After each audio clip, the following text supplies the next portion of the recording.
It's most definitely warmer today than it was yesterday. It's, I think, getting close to 80 degrees here in Washington State, or my portion of Washington State.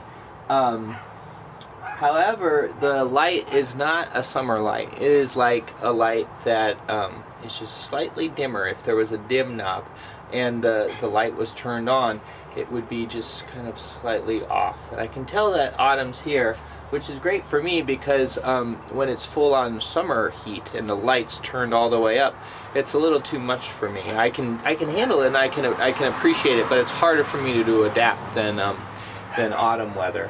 However, I again am not going to be spending this time outside because we are so close to the climax, I feel, of this game of Conquest of Planet Earth, the space alien game, and I think with combined with Gheos, and I think it can be the only game in this particular Protestant leg of the tournament, because I feel like it's satisfying, and I feel like the conclusion will be satisfying, even if I go up the stairs right now and I draw epochs,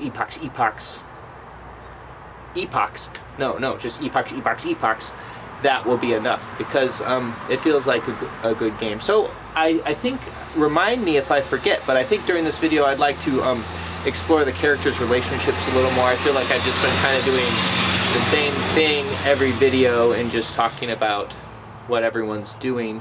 I think,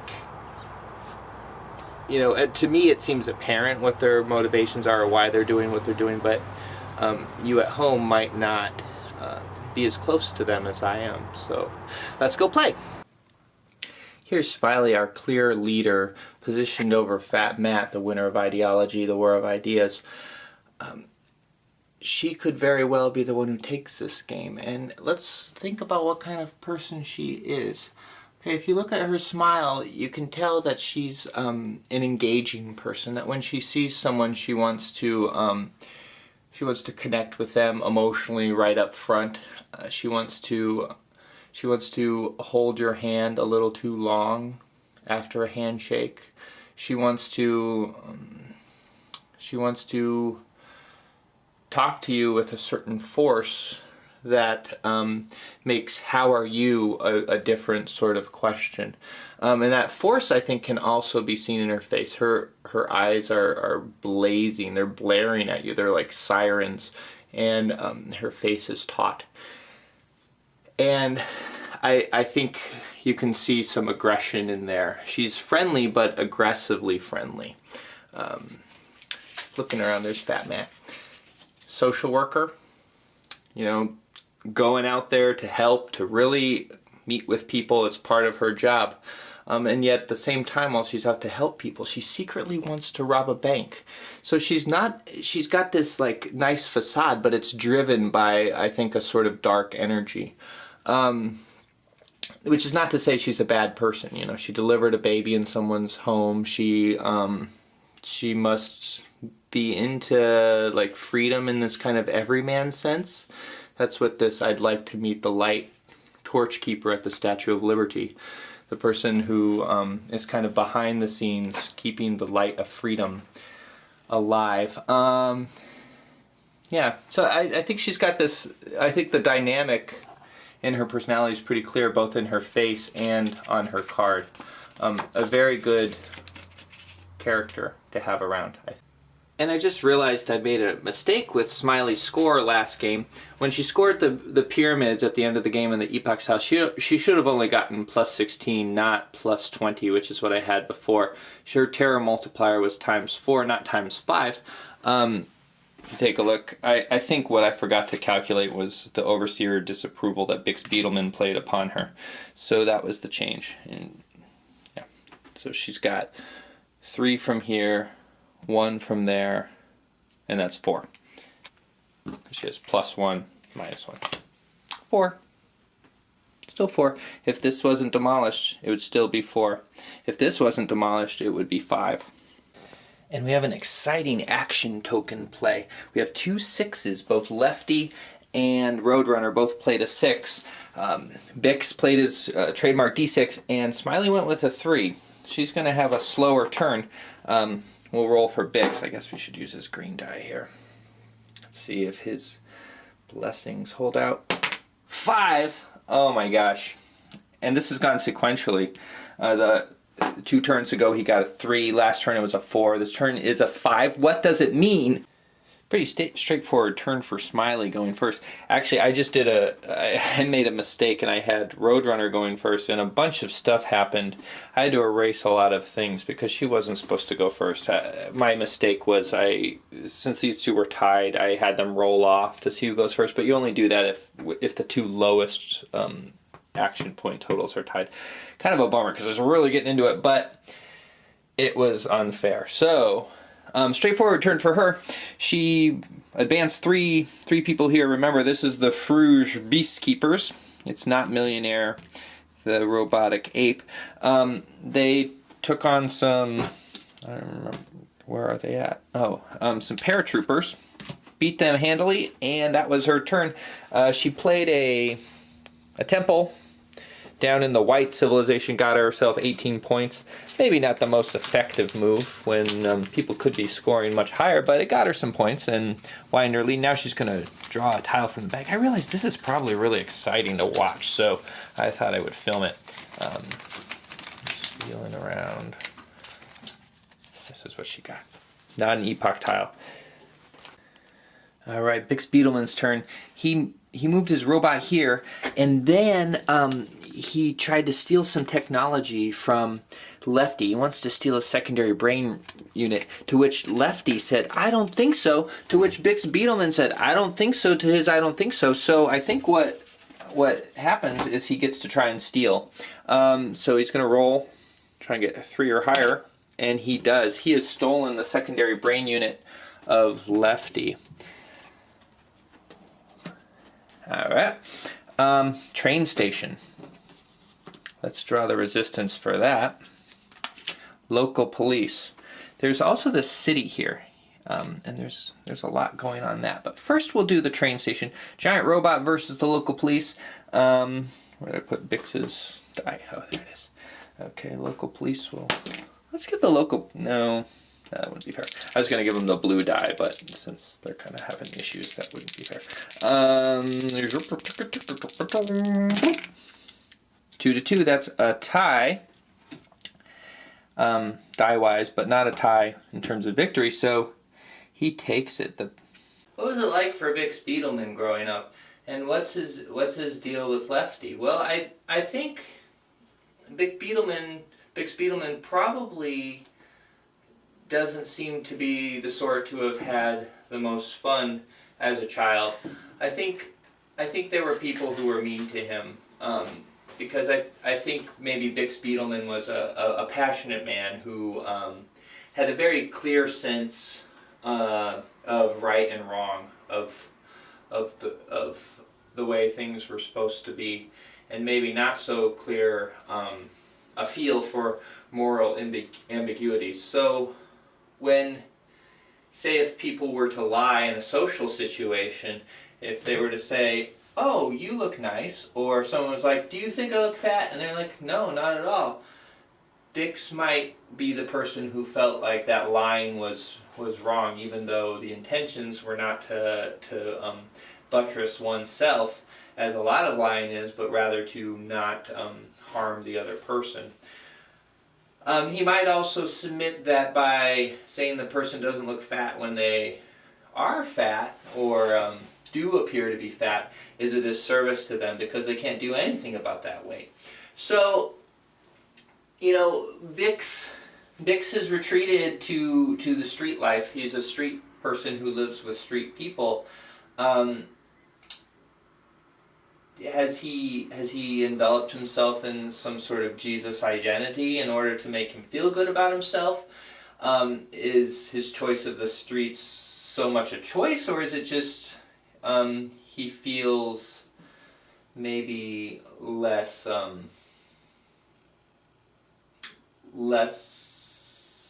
injured?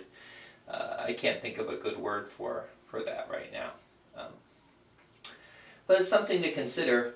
I think Lefty probably reminds him of someone he's met before. I think there's probably some rage inside Bix that is directed towards that person. As far as the other two players go, I think Bix probably feels good about Roadrunner. Probably feels like maybe he could protect her if need be. Smiley maybe is a little more neutral towards, especially since they've had a little tit for tat action going on. And now Bix Beetleman is in the city. Let's see what kind of resistance he's going to be up against. This is going to bring his multiplier up to 9 if he manages to take the city. Okay, so first there are some U.S. Army tanks. Alright, does anyone want to do anything to help them out? Because they have a chance of taking on Bix. Not a very good chance though. With Warlord K. Bach around, that makes his strength total 8, which is pretty good for Bix. I don't think anyone wants to do anything, so let's go ahead and roll it. 8 against 5. And Bix Beetleman solidly defeated the U.S. Army tanks. We'll see what comes up next. This is a good time to know. I'm not sure the order I'm supposed to do this, if I'm supposed to draw all the resistances first. I suppose I could look very closely at the rules to find that out, but it's kind of fun to take them in order like this. Okay, next he's up against some Army infantry. Again, not a real tough fight for Bix. So they could roll a 6. And that's kind of cockeyed. I'm going to have to do that again. I rarely re-roll, but I'm going to fix this gap. There we go. He rolled a 1, they rolled a 4. 4 plus 3 is 7. 1 plus, what do we say? 8 is 9. That's bigger than 4. So the U.S. Army infantry are also defeated. Finally, some paratroopers, and I got to do a special roll for them. Bloop! 3. And that puts the paratroopers, I don't even know if I have a token for them left. I've got quite a few paratroopers on the board. Anyway, that'll put them right here. So, ooh, she's going to have to fight them right away. So I won't bother with finding a token because she's going to have to fight them. Paratroopers automatically win on a 5 or a 6, which is pretty big for them. And they didn't get a 5 or a 6, so he beat the paratroopers. Bix Beetleman has just bumped his terror multiplier up to 9. Okay, real quick, we got to do a fight. Pretend there's a paratrooper piece right there. I don't want to spend the time looking for one right now, especially if she's just going to beat it. She might not, though. It's 3-2. If they get a 5 or 6, they win. And they got a 6. She's going to go ahead and use her seductive glance, I think. Is that really worth it? What does she have? Does she have a card that... Oh, she could have them re-roll, or she could spend that. This is really unfortunate in terms of her plans. She has them re-roll. They could just re-roll another 5 or 6, whereas if she just switches it, she has it done.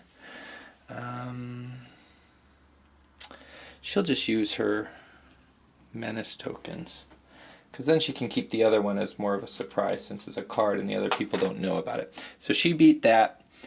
He beat that. It's on to his Gheos turn. So Bix Beetleman just used a scoring token. That gave him 108 points altogether. We have a 1-point difference for the lead right now. If the game ends this round, which it could, epoch tiles could be flying up. It's going to be so very close. Smiley might be doubting her last turn's move. Yeah, pretty big. He would have taken that. Actually, did that? No, that wouldn't have given him any more points. Okay, so let's go ahead and do his draw. See what he gets. Ooh, not an epoch tile. Okay. Alright, Lefty just took most of his turn. First thing he did was he played Freedom Fighters right here, to which Bix Beetleman said, I don't think so. That didn't work out. Then he moved some folk to, he drew a Space Stuff card, so everyone has new things, because it's still, this arms race is still in play. Then he finally took out one of these army bases. Forgot to get rid of this guy. Pretty easily. It was kind of close, but he did that. Now, what's more interesting is what he did in Gheos. He caused a migration on the white civilization. He discarded his white follower and then put white onto this much smaller continent that happens to have, can you see that? Oh, sorry. That happens to have more food than the other continent. Then he started a new black civilization in Bix's kind of home continent here, where white used to be, with all the pyramids. Kind of a strong move. Then he's going to play one of these, score some more. He scored on this temple here. Those are kind of small scores, so I don't usually talk about them, but they you know, if you see little jumps on the scoreboard, that's probably because of those. So I will score him and then come back for the tile draw. Okay, so Lefty got a healthy jump there. He's still in third place, however. The biggest impact of what he did is Bix Beetleman's scoring potential is much diminished if another epoch tile comes up. His white civilization was really bringing home the bucks because it had 2 pyramids on its continent. That's no longer the case. White is not going to produce much at all because it's,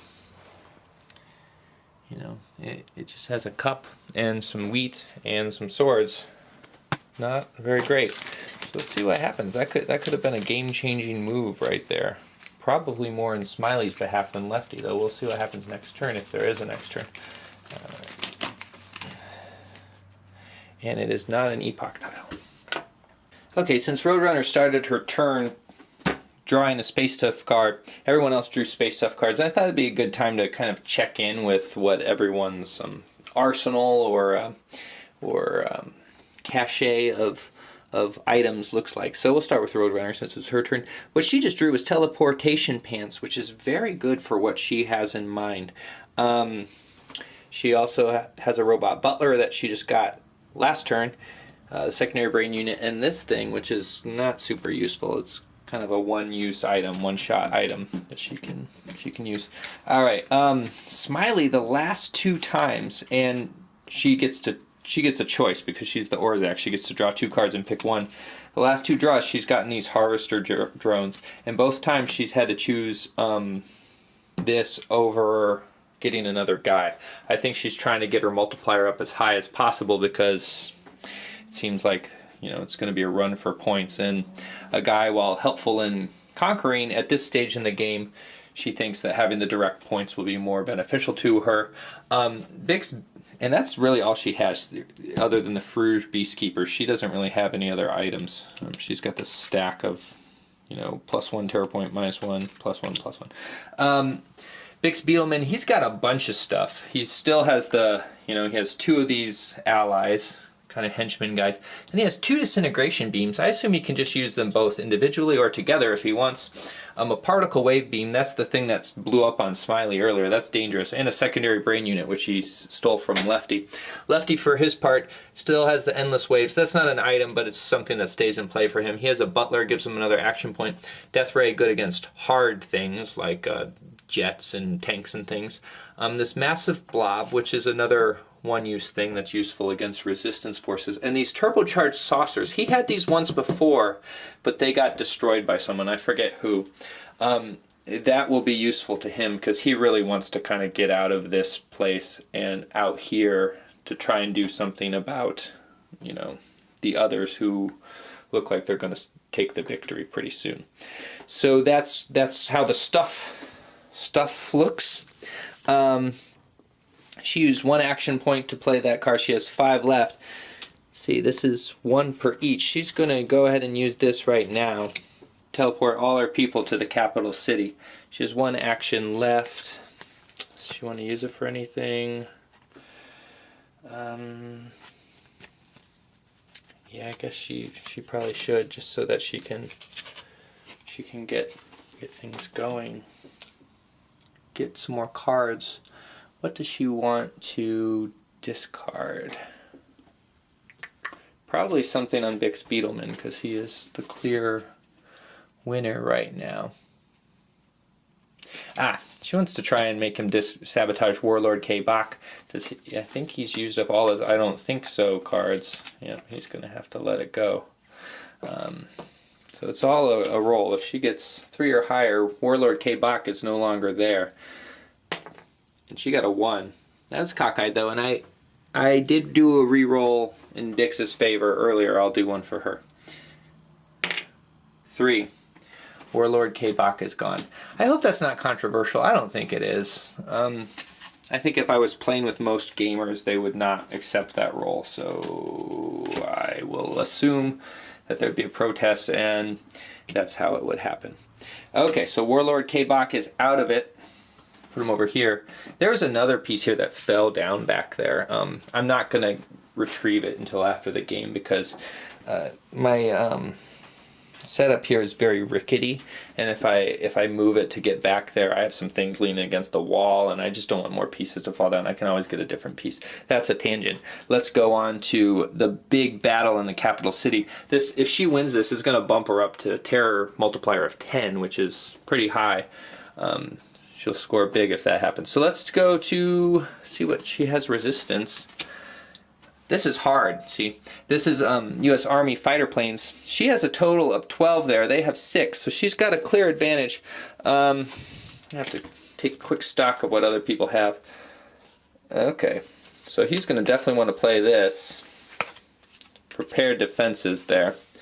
Add 2 to the resistance at the location until the start of the next game round. So that's at 8 to 12. That's still not enough to give the resistance any clear advantage. Smiley want to play anything? In case you don't know, people want to play cards here because this is a really large pot. It's worth 5. However, given that Bix is nearby and he has this ability to tunnel people in, people may be a little more hesitant to.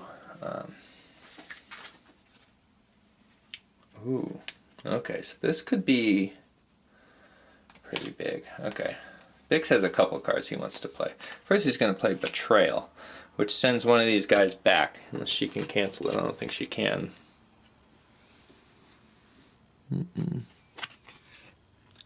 Nope. Sorry, I was looking at another card too. And that's going to add another 3 to the opponent's side. So the opponent is now at 11, and she's dropped down to 9. So not as good anymore.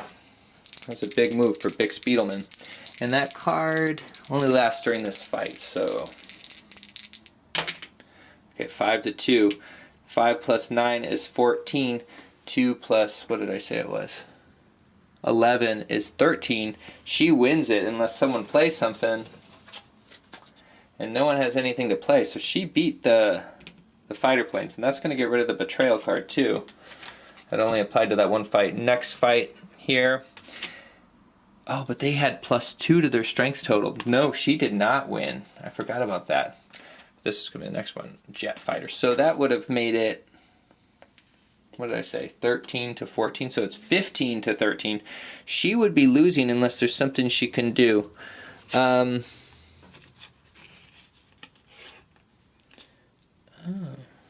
She already... Okay. Battle Frenzy. She'll try that to make them re-roll. Though that's a pretty bad roll already. Yeah, there's not really... She's going to make herself re-roll. Maybe. Yeah, because they would, even if they got a 1, they would be at a tie, and that's not that great. She pretty much has to get a 6 to beat these guys.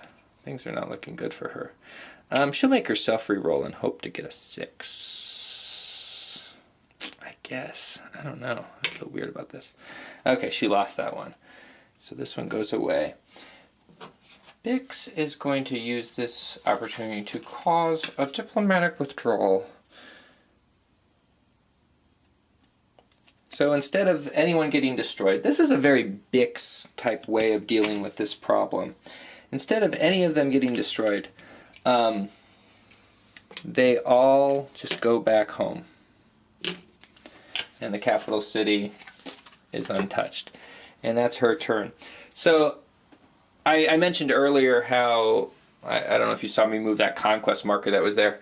I had made a mistake and had her go first. She ended up taking the capital city in that scenario and getting just a ton of points. And then when I went to draw an epoch tile, she drew an drew a tile. She drew an epoch tile, and it looked like, you know, the game could have been snowballing into the end because she had a 10 multiplier. The others had just 5s, I think. And Smiley maybe had a 4. I can't remember. and she just had this huge jump. So it was really kind of I felt sad for her that she lost that opportunity, but really it was a fake opportunity because it wouldn't have happened, as we saw, had she not mistakenly gone first. There's a reason why you don't get to go first if you have high action